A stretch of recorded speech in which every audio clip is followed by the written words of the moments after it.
Hello friends, कैसे हैं आप लोग। स्वागत है आपका विजुअल आर्ट्स विद विनी में। दोस्तों, आज हम अपना वही वेस्टर्न आर्ट का टॉपिक, जो कि आपको बहुत टेंशन थी कि कहीं मैं वेस्टर्न आर्ट को बंद ना कर दूं, तो ऐसा बिल्कुल नहीं होगा। मैंने बोला ही था वेस्टर्न आर्ट तो चालू ही रहेगा। तो हमारा जो आज का टॉपिक है वो है रोकोको की कला। 18वीं शताब्दी की जो कला, हम लोग 7वीं 8वीं शताब्दी तक पहुंच चुके हैं दोस्तों। हम लोगों ने प्रागैतिहासिक काल से शुरू की थी हमारी कहानी, और 17th 18th सेंचुरी तक हम लोग पहुंच चुके हैं, जिसके अंदर हम लोग क्या देख चुके हैं। हम लोग ने पहले 16th सेंचुरी तक रेनेसेंस देखा, पुनरुत्थान जिसको कहते हैं वो देखा, और फिर उसके बाद जो है हमने बरोक शैली पूरी देख ली है। उसमें जो प्रभाव, एक्चुअली जो इफ़ेक्ट आए, चाहे वो शास्त्रीयतावाद के हो, जिसको हमने नाम शास्त्रीयतावाद दिया, हमने नहीं दिया, मतलब कलाकारों ने दिया। और उसके अंदर हम लेते हैं यथार्थवादी शैली, जो कि जॉन वर्मीर का हमने देखा।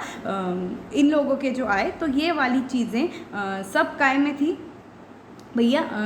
17वीं 8वीं शताब्दी बोलते हैं इनको। अब जो है 17th सेंचुरी को तो बरोक बोल दिया, लेकिन 18th सेंचुरी को रोकोको बोला। थोड़ा सा देखिए, बहुत ज़्यादा अंतर नहीं है, लेकिन है, कुछ अंतर है। वही जो पुरानी चीज़ें हैं वो आगे जाके विकसित हुई है ना। जो हमको एक तरह से जो पुरानी रूढ़िवादियों से बंधे हुए थे, जो चीज़ों ने एक तरह से बर्डन दे रखा था, उससे मुक्ति रोकोको में मिल गई है हमको। ठीक है, तो ये 8वीं शताब्दी का हम लोग हैं। थोड़ा सा इसमें सब पढ़ लेंगे, कलाकार वगैरह रोकोको जितना आता है वो पढ़ लेंगे।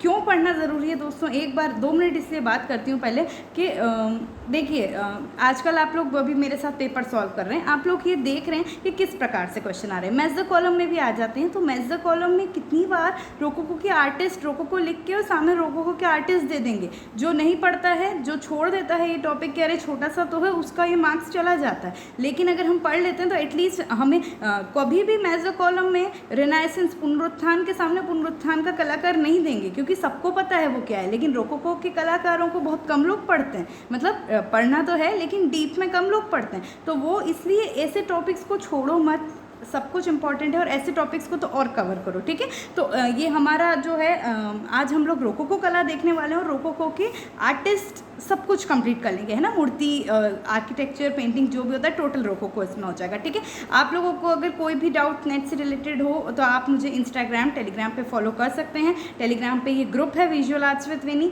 इसमें डेली लाइव क्लास की भी नोटिफिकेशंस मिलती है, और साथ ही साथ जो कि क्विज़ होती है, मैं नहीं और भी बहुत लोग कराते हैं। काफ़ी मज़ा आता है सबको, कुछ भी कॉमन चीज़ें डिस्कस भी हो जाती है, कुछ भी। तो आप लोग ज़रूर ज्वाइन करो। जितने लोग भी आप प्लीज़ हमें फॉलो कर रहे हैं, देख रहे हैं, ये वीडियो से देख रहे हैं, मैं देखती हूँ बहुत कमेंट सेक्शन में, तो प्लीज़ टेलीग्राम पे उतने लोग नहीं दिख रहे हैं, इसलिए बोल रही हूँ। आपके पास नहीं हो तो भी आप ज्वाइन करके, मतलब, और आप जुड़ो उसमें, बहुत हेल्पफुल रहेगा वो आप लोगों के लिए। क्योंकि मैं नहीं, काफ़ी लोग बहुत अच्छे अच्छे मटेरियल्स डालते हैं, तो ये अच्छा है, हम लोगों का एक ग्रुप फॉर्म हो रहा है। तो ठीक है, तो बिल्कुल जुड़ो। चलो, अब हम लोग शुरू करने वाले हैं। रोकोको कला 8वीं शताब्दी की कला कहते हैं। थोड़ा सा एक नॉर्मल इंट्रोडक्शन देखते हैं इसका। देखिए, 8वीं शताब्दी में यूरोप में जो कला प्रचलित हुई वो रोकोको कला कहलाती है। ठीक है, जो 18th सेंचुरी की कला, तो रोकोको कला। इसके मूल्य में बरोक कलाकार बर्नीनी की कला का प्रभाव माना जाता है। ऐसा माना जाता है कि बर्नीनी को भी कहते हैं, मैंने जब पढ़ाया था बरोक का वीडियो नहीं देखा हो, नीचे मिल जाएगा डिस्क्रिप्शन बॉक्स में, जो बरोक बताया था उसमें भी बताया था कि इन्हें माना बरोक का कलाकार जाता है, लेकिन इनकी कला में रोकोको की भी वो है। तो वैसे ही बोलते हैं कि रोकोको का जो चीज़ें, बर्नीनी की कुछ चीज़ें विरोध करी थी बरोक के सामने लोगों ने, एक प्रकार से उसी चीज़ को आगे रोकोको में इनने आगे बढ़ाया है, और बर्नीनी की जो कला था उसका इफ़ेक्ट में यहाँ के आर्टिस्टों पे पड़ा है। ठीक है, नॉर्मल जनरली बात कर रहे हैं, ऐसा कुछ नहीं। अब जैसे रोकोको है वो फ्रांस में उद्भव हुआ था इसका, है ना, फ्रांस, और ज़्यादा डेवलप वो जर्मनी में हो गई थी।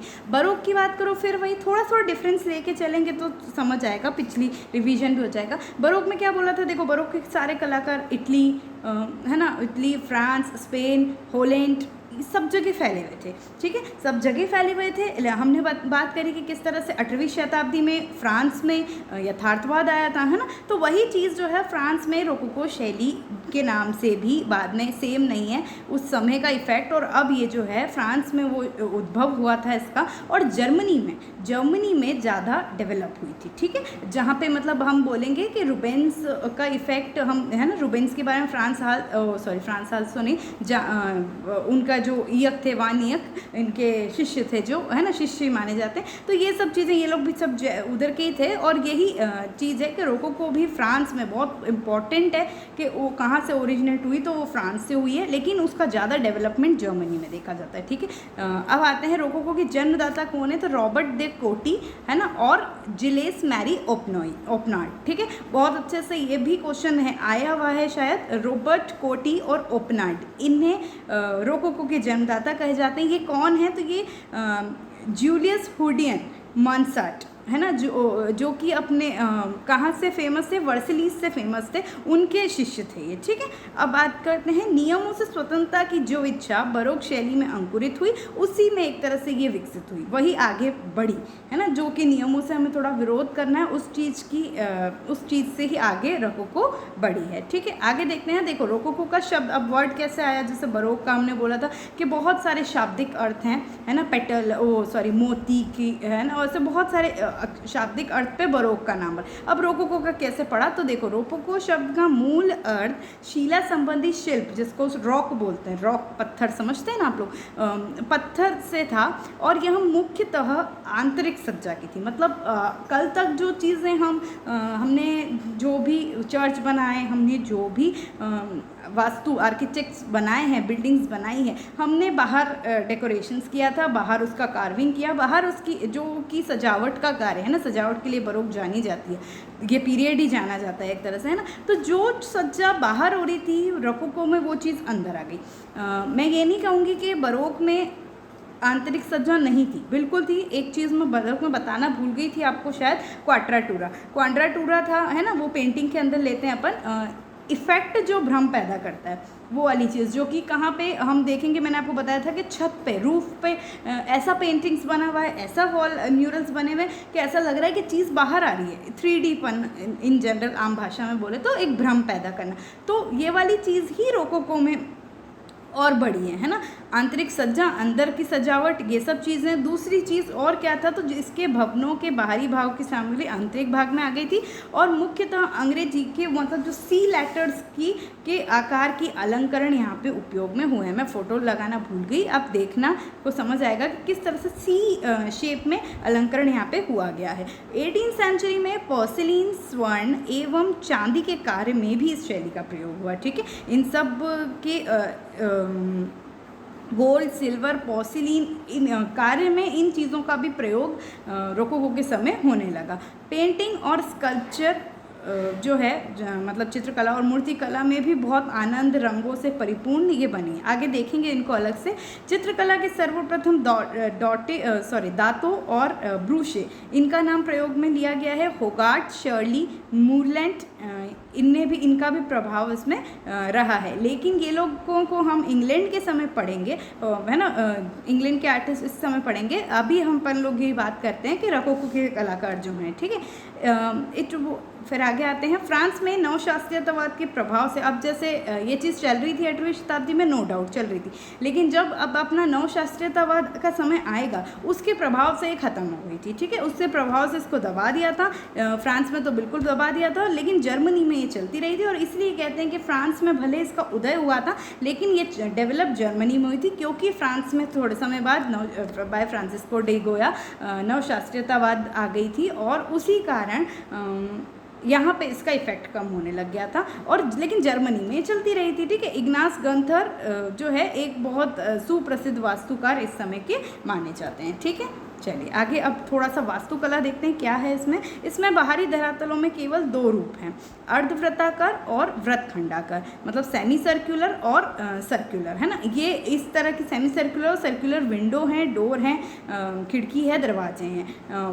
ऑर्नेट, आगे क्या है, पतले और दीवारों के तले में सपाट रूप से बनाए गए हैं, ठीक है, अलंकृत हैं, और जो दीवार हैं वो भी बहुत सपाट रूप से बनाई गई है, लंबी लंबी दीवारें बनी है, लंबी लंबी खिड़कियां बनी हैं इस समय पे, ठीक है। आगे देखते हैं 1705-1750 इसके मध्य अनेक होटल और भवन में इन्हें दोनों के विभिन्न संयोजन मिलते हैं। ये यही टाइम है 18वीं सेंचुरी, जिसको हम रकोक शैली बोलते हैं। इसी समय जो बहुत सारे होटल भवन, इसमें इन दोनों के विभिन्न संयोजन मिलते हैं। कैसे, मतलब सर्कुलर, सेमी सर्कुलर चीज़ें, विंडो है ना, उसी की खिड़कियाँ बनती है, उसी के दरवाजे बनते हैं, है ना, और ऐसे ही पूरा अलंकृत, ये सब चीज़ें आपको यहाँ देखने को मिलती है,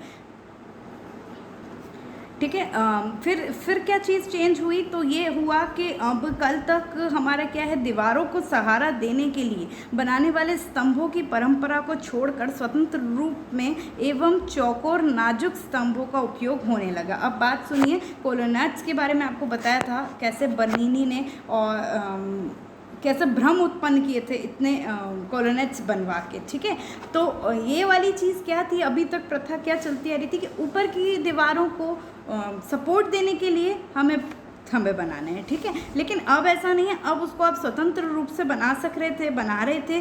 दूसरी चीज़ प्लिस्टर्स, प्लिस्टर ही बोला है ना, क्या है ये, हाँ प्लिस्टर, ये क्या होता है, जो चौकोर शेप में रहता है, स्क्वायर शेप, जैसे अभी तक कॉलम गोल से था ना, वैसे प्लिस्टर स्क्वायर शेप में जो कि कॉर्नर्स पे रहते हैं। तो ये वाली चीज़ों का उपयोग भी रोकोको में होने लगा वास्तुकार में, ठीक है। दूसरी चीज़ बहुत महत्वपूर्ण, जो बेसिक है, बस वही बता रही हूँ, ज़्यादा उतना रोकोको में हमको देखना भी नहीं है, लेकिन बेसिक ये पता होना चाहिए, ठीक है। फिर यहाँ कमरे, आगे क्या है, यहाँ कमरे में ऊपर की ओर से प्रकाश नहीं, नीचे की ओर से आता था। कैसे आता था, देखिए ऊपर की ओर से हम लोग देख रहे थे ना, खिड़की दरवाज़ों से प्रकाश चारों तरफ से आ रहा है, विद्यमान हो रहा है, चाहे बरोक में, लेकिन यहाँ पे क्या होता था, नीचे की ओर से वो कैसे आता था, क्योंकि उसकी खिड़कियाँ बड़ी बड़ी थी और बहुत कम डिस्टेंस पे ही नीचे से, मतलब हम बोलेंगे ना फ्लोर से बहुत कम डिस्टेंस पे उसका नीचे का सिरा आता था, और तो ऐसा प्रकाश आता था, तो वो ऐसा लगता था कि वो नीचे से ऊपर की ओर आ रहा है, ना कि ऊपर से नीचे की ओर। तो इस तरह की चीज़ भ्रम, इस तरह की लाइटनिंग रोकोको की आर्किटेक्चर्स में देखने को मिलती है। आगे देखते हैं, बड़े आकार के चित्र बनना बंद हो गए थे, और नई चीज़ें थी उसमें क्या होता था, पहले कुछ भी आपको म्यूरल लगाना है, पेंटिंग लगाना है, आपको उसके लिए एक चौखटा बनाने की ज़रूरत है, एक फॉर्मेट, उसमें आप लगा सकते थे। लेकिन अब रोकोको में स्वतंत्र रूप से आप पेंटिंग हैंग कर सकते थे, जहाँ भी स्वतंत्र रूप से आप वो चीज़ें लगा सकते थे, तो है ना। तो वही चीज़, वो मैं दूसरी चीज़ बोल दी। अभी क्या बोल रहे, बड़े आकार के चित्र बनना बंद हुए थे, बड़े आकार के चित्र बंद हो गए थे, एवं बरोक कला का जो भ्रम का सिद्धांत था, इतना अति आवश्यक, मैं अभी ये नहीं बोलूँगी, इसमें ऐसा लिखा है भ्रम का सिद्धांत यहाँ नहीं हुआ, लेकिन हुआ, है ना, मैं बोलूँगी हुआ। ये बोल रहे हैं कि जो अति आवश्यक भ्रम था ना, इतना ज़्यादा नहीं था, लेकिन कुछ कलाकार, जैसे कि अभी हम आगे देखेंगे, उनने यूज़ किया है और बहुत बेहतर तरीके से किया है, ठीक है, अपने म्यूरल्स में। तो आप जब हम देखेंगे आंतरिक सज्जा की कला, उसमें भी आप देखोगे तो कितना भ्रमात्मक कार्य है वो आपको देखने को समझ आएगा। लेकिन अभी बात वास्तुकला की चल रही है, इसलिए लिखा हुआ है कि बरोक कला में जो भ्रम का सिद्धांत वास्तुकला में था, वो वाली चीज़ रोकोको में नहीं है। बिना चौखटा बनाए ही चित्र लगाते थे, मतलब कोई आपको चौखटा नहीं बनाना है, आपको डायरेक्ट चित्र आप हैंग कर देते थे। प्रमुख वास्तुशिल्पी कौन है, देखिए ब्लाउडेल हैं, जीन लासुक्रे हैं, JF ब्लॉन्डल हैं, जीन लॉस्यूरेंस है, ठीक है, ये वास्तुकार हैं। इनके बारे में हम कुछ अभी ज़्यादा नहीं पढ़ेंगे, हम मोस्टली जो है पेंटर्स हैं उन्हीं के बारे में 2-4 ही देखेंगे, ज़्यादा नहीं देखने वाले हैं, ठीक है। आते हैं मूर्तिकला पे, तो इसमें वास्तुकला में मूर्तिशिल्प का कम प्रयोग है। जैसे कि अभी तक हम क्या बोल रहे थे कि मूर्तिशिल्प अपनी खुद की कुछ नहीं थी, वो वास्तुकला के लिए कार्विंग, जो कि बोलेंगे रेलिफ कला है, वो उस चीज़ों के लिए यूज़ आ रही थी और यही थी। लेकिन इसमें ऐसा नहीं है, इसमें स्वतंत्र रूप से मूर्तियाँ यूज़ होने लगी, मूर्तियों का प्रयोग खुले स्थान पर हुआ, ना कि एक तरह से वास्तु को डेकोरेशन करने के लिए, ठीक है। भवन में अंदर या बाहर मूर्तियाँ नहीं लगी, केवल महल के आलों पे, है ना, आलों पे ही बड़ी मूर्तियाँ रखी गई। ओनली आलों पे रखी गई और स्वतंत्र रूप से कहेंगे, जो कि हम बोलेंगे कि एक नॉर्मली ना कोई वास्तु के उसमें सीढ़ियों पे जो स्टेयर्स होती हैं उन पे भी रखी गई मूर्तियाँ शीशा से बनी हुई जिनमें धरातल चिकने होते थे। मूर्तियाँ जो है लेड शीशा इससे बनी हुई थी और उसका जो एक तरह से स्पेस थे बहुत चिकने जैसे रहते थे। ठीक है, आवक्ष मूर्तियाँ भी बनी हैं, संगमरमर की बनी हैं, छोटी छोटी मूर्तियाँ भी बने जाने लगी, बड़ी मूर्तियाँ कम बनी, ये चीज़ बताइए। सिर्फ एक तरह से स्वतंत्र रूप से डेकोरेशन पर्पस के लिए वो चीज़ यूज़ में आई थी। आगे देखो, बुशार्डे इस युग के प्रसिद्ध मूर्तिकार थे। 1739 में इसने हेरक्लियस की गदा में से अपने लिए धनुष लेता क्यूपिड बनाया था। ये है ना, इसने 1739 में बुशार्डे ने हेरक्लियस की गदा में से अपने लिए धनुष लेता हुआ क्यूपिड ये बनाया था। उस समय के ये प्रसिद्ध मूर्तिकार थे। ठीक है, अब देखते हैं चित्रकला। तो चित्रकला के लिए क्या है, ये थोड़ा सा महत्वपूर्ण है, पढ़ना इसको। रोकोको चित्रकला शैली में परिवर्तन हुआ, है ना, चेंज हुआ। क्या हुआ, आध्यात्मिक बिंबों का स्थान नेत्र रंजक रंगों ने ले लिया। इस समय है ना, मतलब क्या चेंज आ गया, बरोक से चेंज आ गया अच्छा खासा काफ़ी। तो जो आध्यात्मिक बिंब थे, जो स्पिरिचुअल बिंब थे, धर्म को लेके ज़्यादा अध्यात्म पे कार्य करते, क्योंकि बरोक में भी बहुत सारी शैलियाँ थी, उसका स्थान किसने ले लिया, सुंदर नेत्र रंजक रंगों ने ले लिया। और कुछ सब्जेक्ट्स इनके हो गए, जैसे पान, जिसको कहते हैं ग्राम्य संस्कृति, एक तरह से रूरल एरिया का हीरो, है ना, वो वीनस, अपोलो, हेलियोस, हेरक्लियोस, इनको चित्रित किया गया। आम जनजीवन का चित्रण रोकोको में भी हुआ है। रोकोको के चित्रों में केंद्रीय आकृति वीनस थी, जो कि एक अप्सरा की भांति थी। वीनस थी इनकी आकृति, जो कि एक अप्सरा की भांति थी। अब इसमें देखिए, रोकोको पेंटिंग में आर्ट में अलग अलग माध्यम से भी कला रूप हुआ है। तो क्या हुआ है देखिए, पोर्सिलीन क्या होता है, नॉर्मली भी आप जानो आपकी एग्ज़ाम के लिए। देखिए, ये इसमें क्या होता है, छोटी मूर्ति, ये कहाँ से आया, चाइना से, उससे आया है। इसमें छोटी मूर्ति एवं मेज़ों को सजाने का सामान चीन की आयातित पोर्सिलीन द्वारा निर्मित किया जाता था। मतलब ये एक माध्यम में यूज़ हुआ है। जो छोटी मूर्तियाँ और जो एक तरह से फर्नीचर का वर्क रोकोको में काफ़ी अच्छा हुआ है। तो जो मेज और उनको डेकोरेशन करने के लिए आप पोर्सिलीन का यूज़ करते थे। पोर्सिलीन क्या है, वो एक ऐसा मटेरियल है, मैं आपको आम भाषा में बताऊं तो हमारे यहाँ जो क्रॉकरीज होती है बोन चाइना की होती है जैसे, है ना, तो वो क्या है, वो पोर्सिलीन ही है। और वो मतलब पोर्सिलीन से टाइप है ना उसका, और वो वहाँ चीन से आयातित हुई है ना, वहाँ पर उसका डेकोरेशन उस टाइप का, उस मटेरियल का, तो उस मटेरियल का यूज़ इसमें किया जाता था। छोटी मूर्तियाँ और खिलौने इस माध्यम से बनाए गए हैं पोर्सिलीन से। ठीक है, यह फ्रांस की अपेक्षा जर्मनी, इटली, इंग्लैंड में अधिक प्रचार हुआ है पोर्सिलीन का। ठीक है, अब आते हैं पेस्टल चित्रण, जो मतलब माध्यम यूज़ किए गए।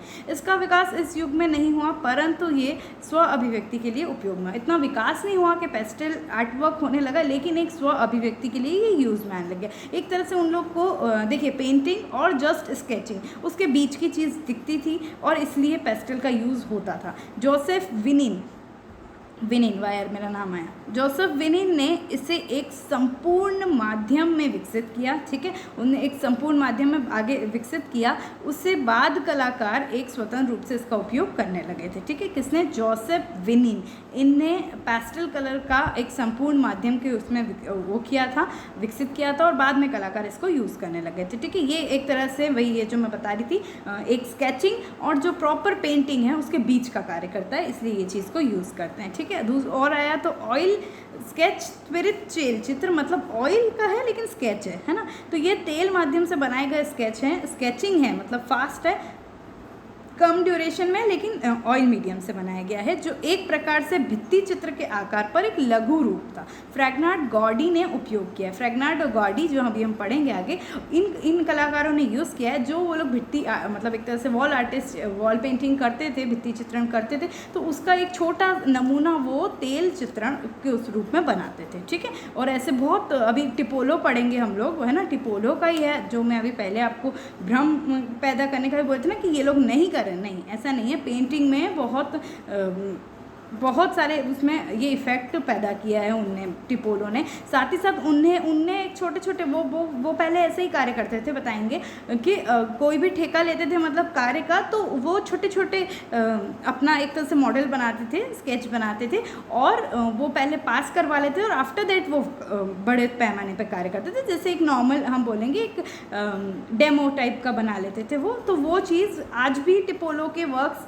मतलब वो छोटे मिनिएचर्स वो भी पढ़े हैं, मिनिएचर्स नहीं बोलूँगी, मतलब एक स्केच फॉर्म में है ना, तो इन्हीं में ऐसे तेल त्वरित चलचित्र इन समय में, रोकोको के समय में मिले। अब आते हैं एक और कैप्रिको, है ना, जिसको अज वृत्ति रूप बोलते हैं। देखिए प्राचीन यूरोपीय संस्कृति में बकरे के मुकुट, अज के, है ना, बकरे अज होगा ये, है ना, मुकुट बहुत मिले हैं, मुकुट लगाकर अभिनय किया जाता था और हास्य, व्यंग और दुखांत विषय को प्रस्तुत किया जाता था। ठीक है, डिफरेंट टाइप्स ऑफ इमोशन उसको प्रस्तुत किया जाता था मुखौटों के माध्यम से प्राचीन समय में। ठीक है, बकरी के अतिरिक्त और पशुओं का भी अंगों में संगीत रूप से किया जाता था। हास्य, व्यंग, छल, रिदम और नाटकीयता होते हुए उसे कैप्रिको कहते हैं। यह आकृतियाँ व्यंग चित्र नहीं, उसे मिलते जुलते आवश्यक हैं। ठीक है, आप समझ लो डिफरेंट टाइप्स ऑफ, ये नीचे जो दिख रहा है ये आप देख लो कि वो एक व्यंग चित्र नहीं है, लेकिन स्टडी ऑफ इमोशन है मेरे हिसाब से। ठीक है, एक तरह से जो अलग अलग इमोशंस हैं उसका स्केचिंग वो बनाते थे, ये कैप्रिको है। कैप्रिको को आप एक जगह और पढ़ेंगे, कैप्रिको अगर मैं नेट के उसमें भी बोलूँ, नॉर्मल आर्ट लैंग्वेज में भी, तो कैप्रिको एक स्टडी है। वो कैसी स्टडी है, मतलब वास्तुकला, दृश्य चित्र में जो वास्तुकला को ज़्यादा हाईलाइट करते हैं ना, वो भी कैप्रिको होता है। ठीक है, जिसमें हम देखते हैं कि बिल्डिंग्स हैं और बड़े बड़े वो बना रहे हैं, है ना, वो भी कैप्रिकोज होते हैं। ठीक है, आप देखेंगे पढ़ेंगे तो वो भी कैप्रिकोज होते हैं, और इसको भी कैप्रिको कहा जाता है, जो कि व्यंग चित्र तो नहीं बट एक उनकी इमोशंस को स्टडी कहते हैं। तो इस समय की ये कुछ ऐसे स्केचेस भी आर्टिस्ट के मिले हैं। ये मेरे हिसाब से शायद गाड़ी या टिपोलो का ही है जो लगा रखा है। ठीक है, तो इस तरह की चीज़ें भी मिली है, बस नॉर्मली जानिए। अब देते हैं, अभी ब्रूशे की बात कर रहे थे, फ्रांसिस बूशर कौन है, 1703 और 70 आर्टिस्ट 3 4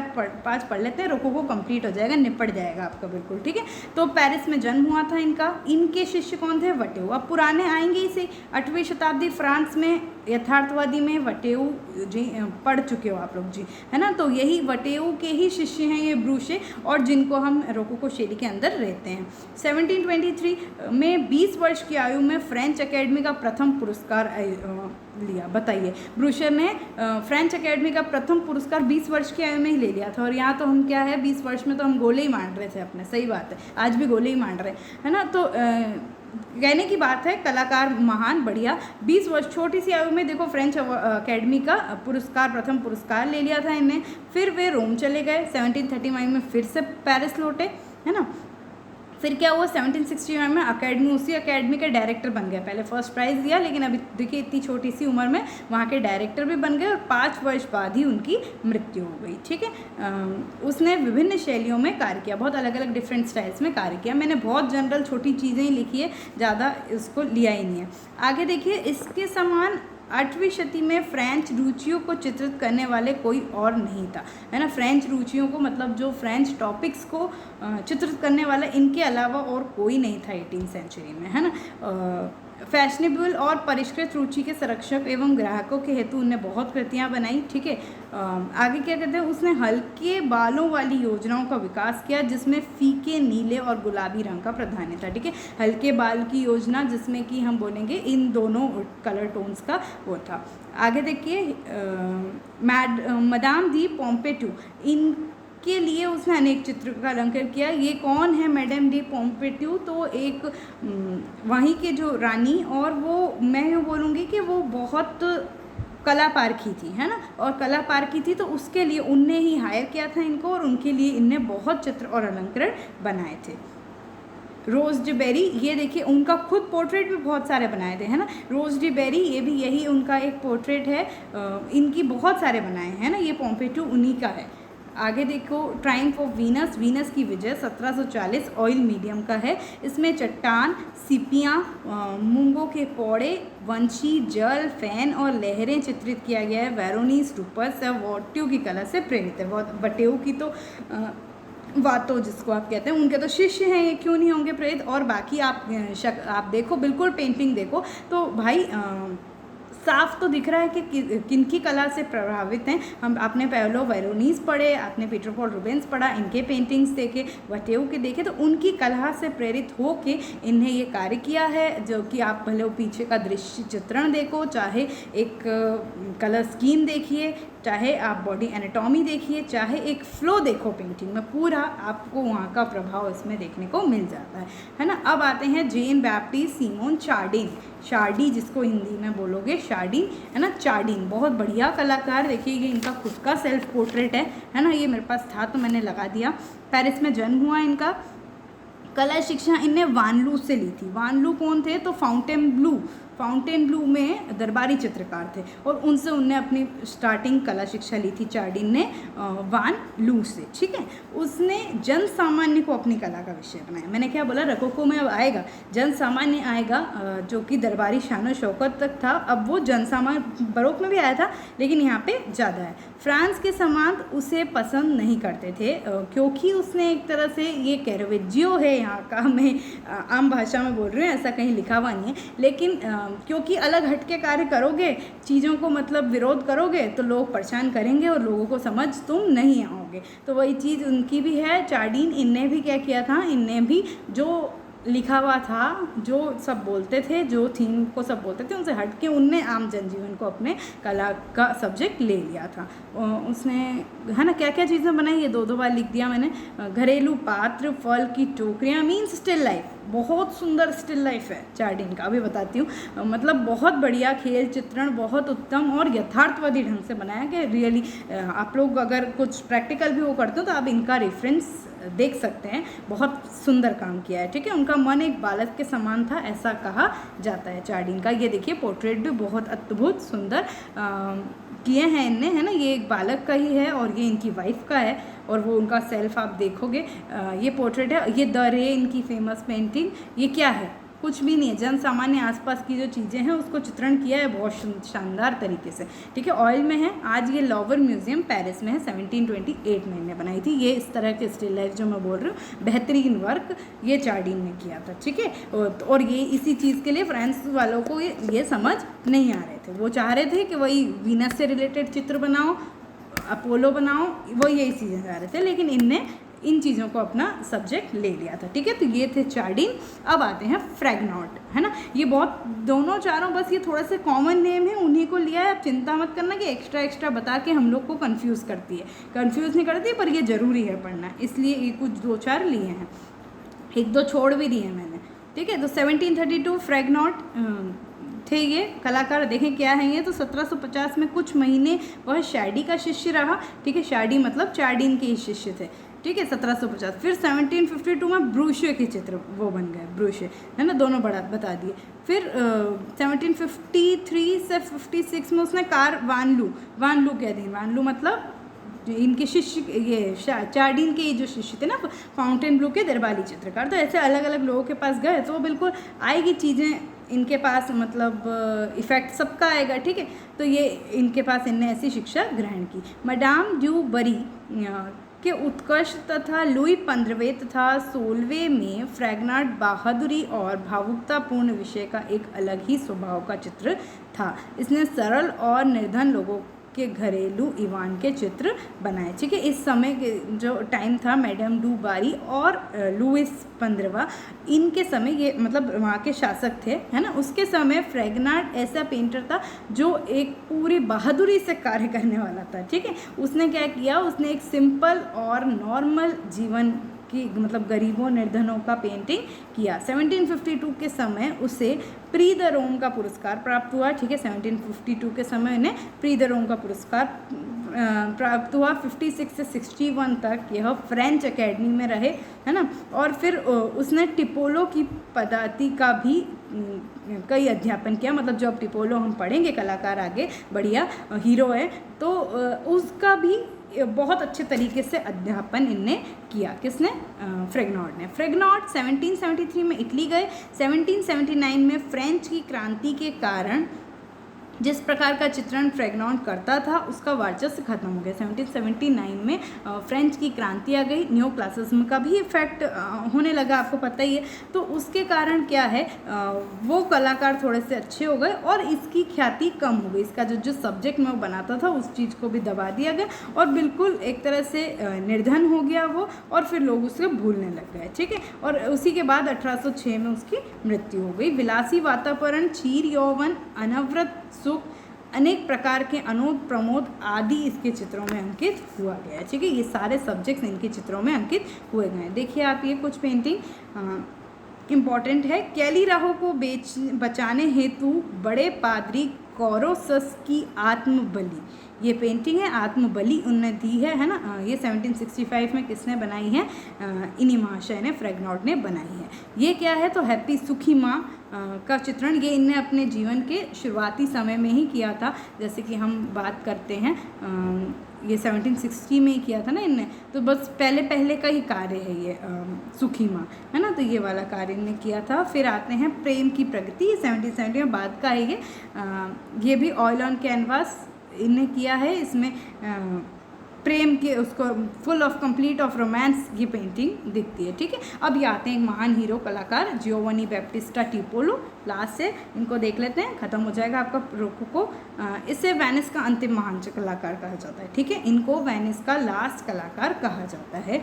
इनके शिक्षक लॉराजीनी थे, किंतु टिपोलो ने सेबेस्टियानो रिक्की या पियाजेंटा नामक जीवित चित्रकारों की कलाकारों के साथ साथ इनका पाओलो वेरोनीस का भी अध्ययन किया। लराजीनी को इनके टीचर कहे जाते थे, लेकिन उनके साथ ही के जो कंटेम्प्रेरी कलाकार थे सेबेस्टियानो रिक्की और पियाजेटा, इनके आर्टिस्ट का इफेक्ट भी आया। साथ ही साथ जो पुराने हमारे पाओलो वेरोनीस की बात हमने करी है, पढ़े हैं, है ना, उनका भी अध्यापन, उनका भी इफेक्ट इनके आर्टवर्क्स में मिलता है। उसके सहायक कौन थे? मंगोजी कोलोन, है ना, वो पूरे जीवन भर साथ रहे, उनके फ्रेंड थे, उनके कार्य करते थे, सहायक दोस्त हैं, आर्टिस्ट, है ना, वो कार्य करते थे। 21 वर्ष की आयु में वे गिल्ड का हिस्सा बन गए थे। बताओ, ये भी है ना, उनने 20 साल की आयु में प्राइज़ ले लिया था। 21 वर्ष की आयु में सब महान ही रहते हैं, है ना, हम तो ऐसे ही रह गए ऐसा लग रहा है। ठीक है, तो इस समय ये गिल्ड के सदस्य बन गए थे। 1719 में इटली के कलाकार फ्रांसिस्को गाडी की बहन से विवाह हुआ। ठीक है, इटली के कलाकार नॉर्मल कॉमन आर्टिस्ट हैं, इतना कोई फेमस नहीं थे, है ना, असामान्य कलाकार बोलेंगे अपन उनको, मतलब ज़्यादा फेमस नहीं, तो उनकी बहन से विवाह हो गया था 1719 में। उसके बाद क्या है, इनके कलाकार के गुण में रंगों के संचालन में सहज कुशलता, हल्के बल, फीकी रंगत है, ये कलाकारों की इसके इनके आर्टवर्क्स में है।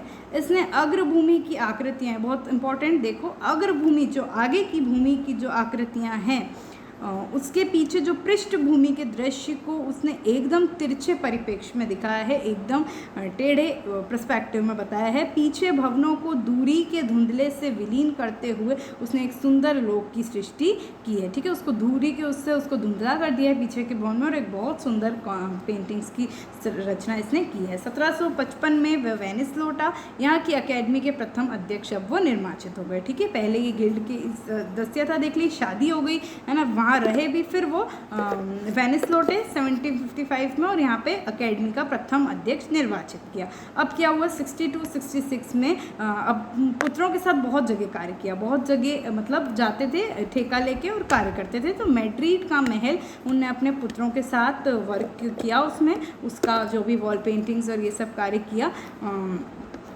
फिर क्या भैया, फिर उनने नवशास्त्रीयतावाद का प्रभाव उसकी कला को कम करने लगा, जैसे कि मैंने अभी इनका भी बताया पहले कि कैसे उनका कार्य का इफेक्ट कम होने लगा, ख्याति पर आघात न सह सका और 1769 में इनकी भी मृत्यु हो गई। टिपोलो एक छोटा नमूना बनाकर, ये देखो यही बात जो पहले बोली थी, संरक्षण की अनुमति लेता था, जो भी बना रहा था उसकी अनुमति लेता था और उसे अपने सहायकों को दे देता था। ठीक है, पहले मतलब कुछ भी है उसका छोटा फॉर्म बनाएगा, उससे जो भी संरक्षक है जिसके लिए वो वर्क कर रहे हैं उससे अनुमति लेंगे, वो उसको पास कर देंगे, फिर वो अपने सहायकों को, मतलब इतनी ख्याति रूबेंस और लियोनार्डो टाइप की ख्याति हो चुकी थी कि उतना कार्य लोग कर रहे थे, सहायक कार्य कर रहे थे। ठीक है, तो ये इसलिए रोकोको के एक महान और अंतिम महान कलाकार ऑफ वेनिस कहे जाते हैं टिपोलो। तो ये छोटा सा बनाते थे और फिर उनकी सहायता उनको दे देते थे, जो कि निरीक्षक हैं उनको दे देते थे, और फिर बाद में जब वो पास हो जाता था तो फिर आर्ट वर्क करते थे, और ये वाले नमूने कहते हैं आज भी उपलब्ध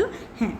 छतों में चित्रण व भ्रम उत्पन्न कर देता था, यही बात जो मैंने बताई कि टिपोलो के वर्क में ये देखी जाती है, जो छतों का चित्रण है ऊपर उसमें वो भ्रम उत्पन्न कर देता था, ऐसा लग रहा था कि बाहर ही निकल के कृति हमारे पास आ रही है, उस प्रकार का भ्रम हमें टिपोलो के आर्ट वर्क्स में मिलता है। रेखांकन उत्तम कोटि का था। ठीक है, लाइन वर्क्स उत्तम कोटि की थी। रोकोको शैली यद्यपि फ्रांस में उत्पन्न हुई, वह Italy, Spain, Germany, Austria, Bohemia आदि में भी फैली। जैसे कि बरोक फैली वैसे ही रोकोको भी फैली। इंग्लैंड में उसका कोई विशेष महत्व नहीं था। स्पेनिश चित्रकार गोया के आरंभिक चित्र रोकोको में रोकोको स्टाइल में देखने को मिलते हैं, लेकिन उन्हें रोकोको कलाकार नहीं कहा जाता। ठीक है, स्पेनिश चित्रकार फ्रांसिस्को डी गोया, जिसको हम आगे वीडियो में पढ़ेंगे, उनको रोकोको ऐसा नहीं आगा अगर कहीं आ जाए कि वो रोकोको कलाकार है, नहीं, रोकोको का इफेक्ट देखने को मिला, क्योंकि ज़रूर है आगे वहाँ से काम करेंगे तो जो पुराना है उसका इफेक्ट तो मिलेगा, लेकिन he is not an rococo artist. ठीक है, चलिए थोड़ा सा इनका काम देख लेते हैं। ईसा का बलिदान भी बोलेंगे, इब्राहिम का बलिदान भी बोलेंगे ना, मतलब ये ईसा है अपना बलिदान, इब्राहिम का बलिदान वो दे रहे हैं। ठीक है, तो इब्राहिम का बलिदान हिंदी में कहीं कहीं इब्राहिम का बलिदान मिलेगा, कहीं कहीं ईसा का भी। ईसा इब्राहिम का बलिदान दे रहे हैं, आगे बात मतलब इब्राहिम की बलि हो रही है। ठीक है, तो 1716 का ऑयल ऑन कैनवास, यह चित्र 17वीं शती में इटली में प्रचलित शैली के साथ पियाजेतो की गहरी रंग योजना के ढंग पर बनाया गया है। ठीक है, ये इस समय की गहरी उसमें बनाया गया है, देख लो इस तरह से कितना सुंदर, और हर चीज़ आप समझ सकते हो, काम देख के समझ आएगा कि ये रोकोको का है। अब आते हैं, ये बहुत बढ़िया एंथनी ऑफ क्लियोपेट्रा, ये जो है पालाजो लेबिया में म्यूरल है ये। ठीक है, और बहुत बड़ा अप्रॉक्स 30 फीट शायद है ना, मैं देखना 30 फीट वेनिस में ही पैलाजो लेबिया में ऐसे बड़े बड़े ये म्यूरल हैं, वॉल पेंटिंग है, टाइम मेंशन नहीं है इसका। एंड्रियो और क्लियोपेट्रा, इनका म्यूरल ये बनाया गया है। बैंक्वेट क्लियोपेट्रा, ये भी ये नेशनल गैलरी मेलबोर्न में है, ऑयल ऑन कैनवास 1744 में। ठीक है, बैंक्वेट मतलब क्लियोपेट्रा का भोज। ठीक है, तो ये भी पेंटिंग टिपोलो की है। अब ये क्या है भाई, तो माना में लोगों को का एकत्रित होना, गैदरिंग ऑफ माना, ये भी वही 30 फीट ऊंची वेदिका पर चित्रण है, जो कि आप अभी वो भी देखा आपने क्लियोपेट्रा है ना, तो ये दोनों ही इतनी बड़ी बड़ी वेदी पे चित्रण है, ऑयल ऑन कैनवास है, उनने यहाँ पे वो किया था पैलाजो। सेक्रीफाइस ऑफ मेल्कीजेदे का बलिदान, ये भी है 1740-42 का ऑयल ऑन कैनवास, ये भी बड़ी वेदी का चित्रण है कहाँ पे, ये मैंने क्या पता कहाँ लिखा नहीं। ये एक और चीज़ है, बेदाग गर्भदान, immaculate conception, oil on canvas, Prado museum Madrid में। ये वाला पेंटिंग देखो, ये भी टिपोलो की पेंटिंग है ना, किसका क्या है ये, बेदाग गर्भदान। पेंटिंग को थोड़ा बहुत समझ सकते हो। ठीक है, तो इस प्रकार की पेंटिंग ये भी किसने किया है, टिपोलो ने किया है। एक और कलाकार हैं जियोवानी बैटिस्टा पिरानेसी, है ना, इनने कैसे थोड़ा सा अलग हटके कार्य किया है, इसलिए इनको लास्ट में बताया। एक तरह से अब आती प्रिंट मेकिंग, है ना, प्रिंट मेकिंग में है ये। तो 1720 से 78 ये एक वेनिशियन कलाकार हैं जो कि रोम चले गए थे 1740 में। उसने प्राचीन रोम अवशेषों के अखिलेश सैकड़ों अम्लांकनों में बनाकर लोगों को उनके व्यापक रूप से परिचित कराया। प्राचीन रोम के जो अवशेष थे, एक तरह से ये रोकोको के समय के शास्त्रीयतावाद हैं, पुरानी चीज़ों को लेके, लेकिन अम्लांकन की मदद से, प्रिंटिंग एचिंग की मदद से उनने ये लोगों के समक्ष वो लेके आए, जो चीज़ें दब गई थी उसको, यही करते हैं वो लोग, पुरानी चीज़ों को हटा हटा के, सब कोई ना कोई तो आते ही है ऊँची बुद्धि।